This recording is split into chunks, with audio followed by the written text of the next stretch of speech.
What's going on, guys? Today we're back and we're going to be fitting this cold air feed to the front. This is going to be interesting, so stay tuned and let's get it. So what we're going to have to do is I'm going to take these top bolts and clips off the bumper and then just peel it back, and I'm going to get the old intake off and then put the new one in.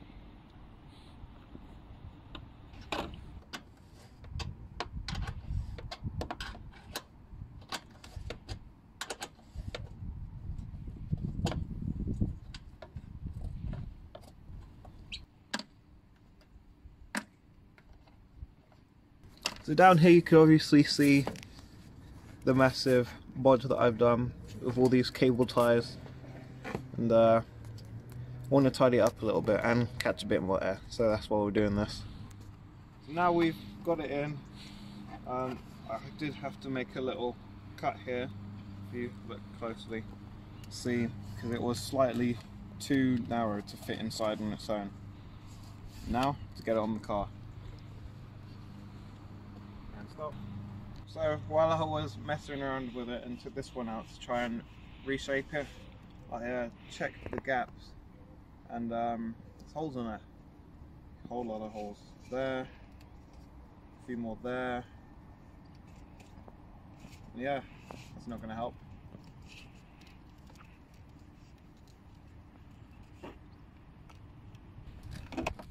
Just doing the final adjustments. Then we are freaking done. Put the bumper back on.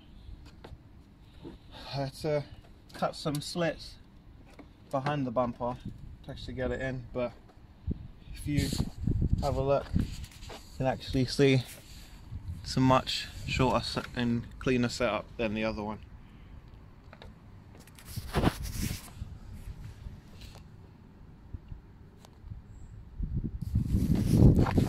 Now takes in the whole of the grille. So this is what I was using before, which obviously doesn't cover the entire of the grille. So the new one that I'm using is covering it.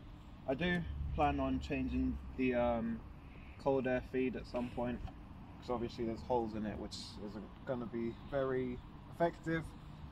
I might even do a secondary intake with this, but I'll have to see. Now, onto the road test.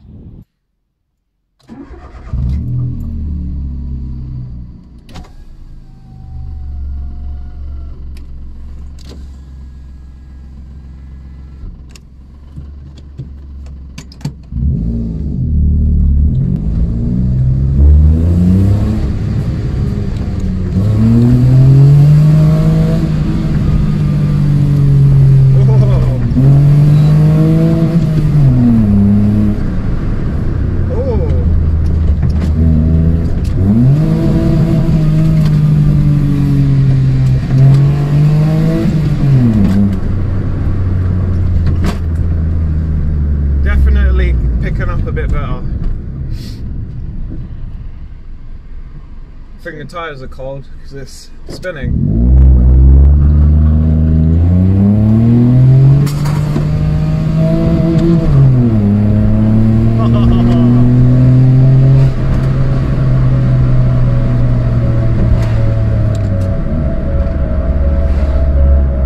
Thanks for watching this video, guys. If you liked it, then like, comment and subscribe, and hit that bell